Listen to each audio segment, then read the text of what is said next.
All right, so we've got another friendly reminder here from the IRS and the Department of Justice as to why you as U.S. persons need to be filing your foreign bank account reports, or FBARs for short. And so this is a case out of Florida. This individual had over $90 million in offshore bank accounts that they failed to disclose. And this was quite a big case in that it wasn't just that she failed to disclose these foreign financial assets on FBARs spanning several decades. There was also a willful attempt to evade the disclosure and not report any of the income earned within these accounts. So she got hit with quite a bit of penalties and is potentially looking at some jail time as well. So we'll have a look at the case here. This is a posting, a press release posting on the Justice Department's government website. But as a quick kind of background as to what these obligations are, so for those of you that aren't familiar. So if you're a U.S. person, so that includes individuals and U.S. companies in some cases, and you have foreign financial assets, so these are bank accounts with foreign banks, or if you have foreign brokerage accounts, or if you have, let's say, a foreign pension, things like this, you not only have to generally record any income and pay tax on the earnings in those accounts, but you also have to disclose the asset itself. And that's comes as kind of a surprise to many individuals, because when you think about the average taxpayer, they understand that, okay, if I have a bank account in the U.S. and I earn some interest income, I've got to report that interest on my return and pay taxes, but I don't have to let the IRS or another government agency know how much money I have in the account, right? Nowhere does that get reported on the return. With foreign financial assets, it's a different story, right? So not only are you recording the income, but you're also having to disclose more details about the account. So account numbers, address of the bank, and then the balances in those accounts, either the maximum balance throughout the year, or in some cases you can just report the year-end balance. And so FBARs or foreign bank account reports are filed with FinCEN.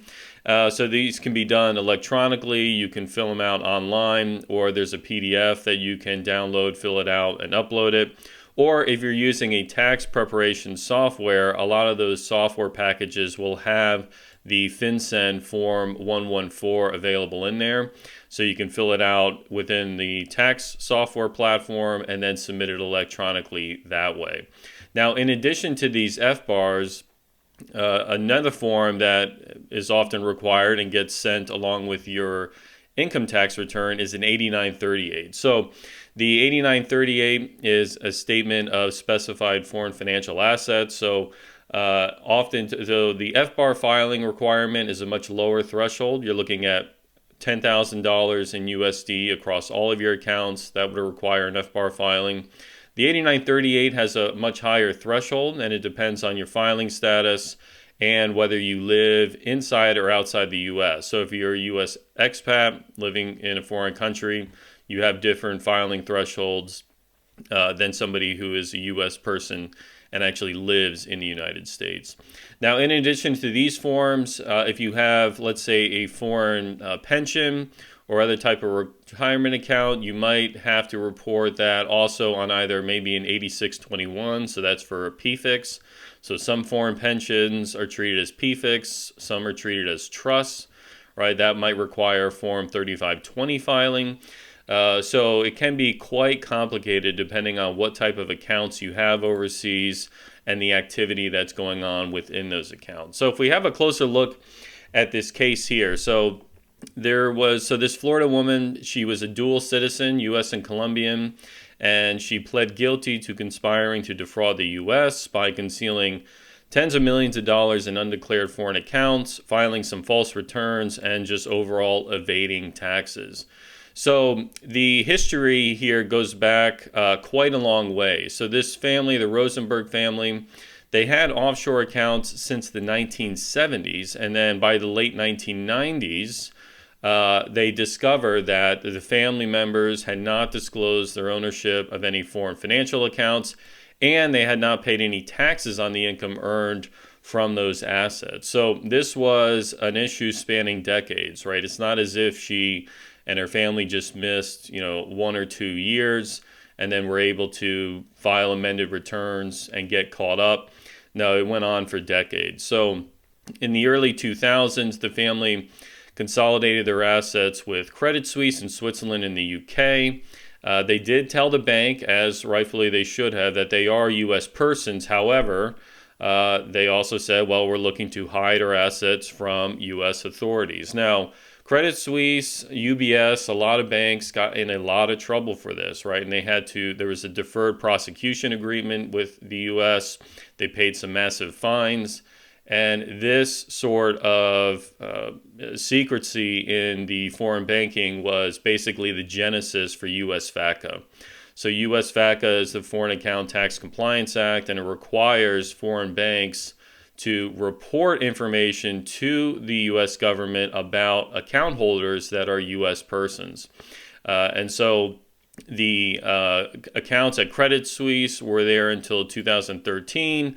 And then Credit Suisse closed the accounts because the family members were U.S. persons. So that is also incredibly common. A lot of foreign banks, unless you have a lot of money, they really just turn away U.S. persons because they don't want to deal with the compliance, right? If they only have account holders that are non-U.S. persons, then they don't have to deal with filing these FATCA returns with the U.S. government. So the scheme got a little more complicated and illegal. So in 2017, in an effort to continue to evade their U.S. tax and reporting obligations, the family members divided the assets and signed documents to make it appear that Rosenberg and a relative gifted the offshore assets to another relative after he renounced U.S. citizenship. So renouncing U.S. citizenship is a common practice now. It's getting more and more popular because U.S. persons, if they're living abroad, they don't want this U.S. person element to follow them across the banking world because, again, it makes it not only difficult to open foreign bank accounts, but because you're a U.S. person, even though you're living abroad, you're still having to file tax returns, you're still having to pay tax on your global income, and obviously a lot of individuals don't want to do that. So from 2010 to 17, there were false returns and did not report any income earned on the assets in those accounts. So they estimate that from 2009 through 17, unreported income belonging to Rosenberg and two of the co-conspirators totaled more than $5.5 million, so a tax loss of $1.9 million. Now, no details in this summary about what kind of income that was. Very likely simply interest income, right? You've got foreign bank accounts earning interest, and as a U.S. person, you're required to report that interest and pay income taxes on those earnings in the United States, right? It doesn't matter that it's in a foreign account. You still got to report it and pay taxes on it anyway. Now, she did sign a plea agreement, and so sentencing has yet to happen yet, but under the statutory maximum, it's 5 years in prison, as well as a period of supervised release. Now, of course, she also had to pay a lot of back taxes, pay some fines and other penalties, and so I'm sure, although not great for her, what's really going to be a concern, I'm sure that she's worried about, is how much, if any, prison time she might have to do. So, not a good position to be in, right? I mean, if you're